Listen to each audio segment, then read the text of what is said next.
একটি নির্মীয়মান মূর্তি ভাঙাকে কেন্দ্র করে রাজনৈতিক তরজা তুঙ্গে উঠেছে আরামবাগের মাধবপুর গ্রাম পঞ্চায়েতের কানপুরে।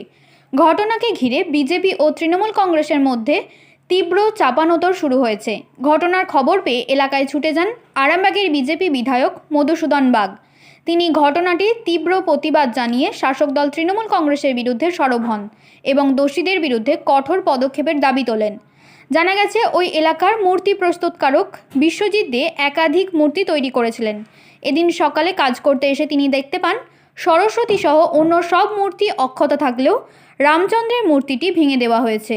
বিজেপির দাবি পরিকল্পিতভাবেই ওই মূর্তিটি ভাঙা হয়েছে এবং এর পিছনে তৃণমূল আশ্রিত দুষ্কৃতীদের হাত রয়েছে। অন্যদিকে তৃণমূল কংগ্রেস এই অভিযোগ সম্পূর্ণভাবে অস্বীকার করেছে। শাসক দলের দাবি বিজেপি উদ্দেশ্যপ্রণীতভাবে রাজনৈতিক ফায়দা তুলতে এই ঘটনাকে ব্যবহার করছে। ঘটনার প্রকৃত কারণ জানতে নিরপেক্ষ ও পূর্ণাঙ্গ তদন্তের দাবি জানিয়েছে তারা।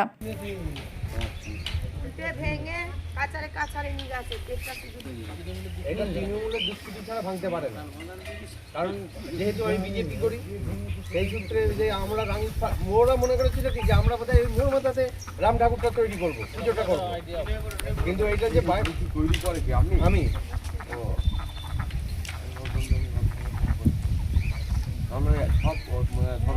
সরস্বতী ঠাকুরের হাত দেয় না, রাম ঠাকুরটা ভেঙে দিয়েছে, তাহলে এটা উদ্দেশ্যমূলক নয়, এটা নিশ্চয়ই মানে তৃণমূল ছাড়া কেউ করতে পারে না।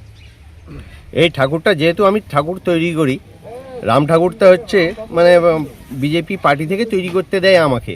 আমি এখানে সব ঠাকুরই তৈরি করি। সরস্বতী ঠাকুর যে সবগুলো আছে সবকটাই অক্ষত আছে, রাম ঠাকুরটাকে ভেঙে দেওয়া হয়েছে। এটা একমাত্র তৃণমূল দুষ্কৃতি ছাড়া কেউ করতে পারে না। আদার্স যেসব ঠাকুর আছে সেগুলো একটাও মানে নষ্ট হয়নি, রাম ঠাকুরটাকে ভেঙে গুঁড়িয়ে দেওয়া হয়েছে। এটা মানে কি বলবো, কোনো পার্টির লেভেল ছাড়া করতে। হ্যাঁ, কখন করা হয়েছে? রাত 12টা 1টার সময় ভাঙা হয়েছে ঠাকুরটা। এবার কারা ভেঙেছে মুখটা দেখতে পাইনি, আমরা দেখিও নি, কারণ ভেঙে ফেলে দিয়েছে এইটুকু দেখতে পেলাম। সকল মূর্তি অক্ষত অবস্থায় আছে, শুধু রাম মূর্তি অক্ষত অবস্থায় আছে। দেখুন সব মূর্তিগুলোই আছে, কিন্তু রাম মূর্তিটাকে ওখান থেকে নিয়ে এসে ভেঙে ফেলা হয়েছে। এইটা তৃণমূলের ছেলেরাই করেছে একমাত্র, নাহলে এতদিন আমরা ঠাকুর গড়ছি 30 বছর, কোনো দিনও কোনো ঠাকুর ভাঙেনি। হঠাৎ করে ওই ঠাকুরটাই ভাঙতে যাবে কেন? ওইটা তাদের টার্গেট ছিল যে রাম ঠাকুর এটা ভাঙবো, বিজেপির লোকের জিনিস ভাঙবো, তাহলে ঝগড়া মারপিট হবে। তাদের উদ্দেশ্য মারপিট করা, নাহলে এটা ভাঙবে কেন? আর এটা বাইরে বিদেশের লোকও ভাঙেনি, ফাঁক থেকে লোক আসে না, যে ফাঁকের লোক, এখানকার লোকাল লোকই ভেঙেছে, তার আসবে না। প্রথম থেকে ওর ওপর টার্গেট। গতকাল মধ্যরাতে এই মাধবপুর অঞ্চলের উত্তরপাড়াতে বিশ্বজিৎবাবু যে মূর্তি নির্মাণ করেন, এখানে আপনি দেখুন যে এই দিকটাই দেখুন যে সমস্ত মূর্তি অক্ষত রয়েছে। সমস্ত মূর্তি মা সরস্বতীর যে মূর্তি তৈরি করেছেন উনি, সেগুলি সবই অক্ষত রয়েছে। আগামী 22 তারিখে রামের পুজো, ভগবান শ্রী শ্রী রামচন্দ্রের প্রতি আমাদের যে আবেগ, সেই ধর্মীয় আবেগ বশত আমরা দীর্ঘদিন ধরে এখানেতে করে আসছি পুজোটা।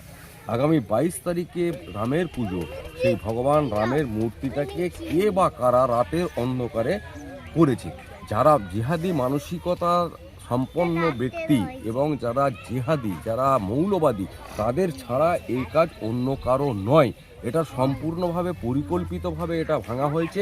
আমরা যদি বাচ্চা ছেলের কাজ ভাবতাম, বাচ্চা ছেলের এটা কাজ নয়, পাড়া প্রতিবেশীদের কাজ নয়, কারণ আমরা সনাতনীরা আমরা কখনোই ঠাকুরের মূর্তি এমনকি ক্যালেন্ডারেও পা দিই না, ভাঙা তো অনেক দূরের কথা। সেই জায়গায় দাঁড়িয়ে শুধুমাত্র রামের মূর্তিটা ভাঙা হচ্ছে, এটাতে সম্পূর্ণভাবে ওই দুষ্কৃতীদের জেহাদি মানসিকতা, মৌলবাদী মানসিকতা থেকে এটা হচ্ছে। এটা ঠিক বাংলাদেশে যেভাবে মূর্তি ভাঙা হয় তার সঙ্গে সাদৃশ্য আছে বলে আমরা মনে করছি। বিজেপি বলছে তৃণমূল করছে, কি বলবেন? কারা? বিজেপি বলছে তৃণমূল করেছে। তৃণমূল বিজেপি শুনুন কিসের মুখ তো ওদের, আপনাদের আর কি বলবো।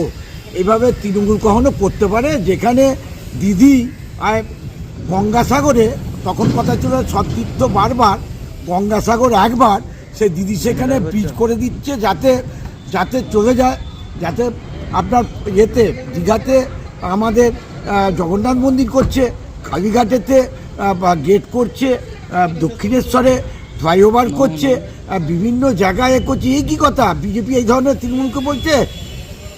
এ তৃণমূল এ ধরনের কাজ করে না গো, কাজ করে না। নিউনুর সোফা সেন্টার, এখানে সমস্ত রকম সোফা পাইকারি ও রিটেলে বিক্রয় করা হয়। সমস্ত সোফা নিজস্ব কারখানায় তৈরি করা হয়। প্রোপাইটার হানিফ হোসেন খাঁ ও রুহুল হোসেন খাঁ, বড়ডোঙ্গল হাটতলা সিনেমা হলের সন্নিকটে, হুগলি। যোগাযোগ 7797170093 এবং 9382003105।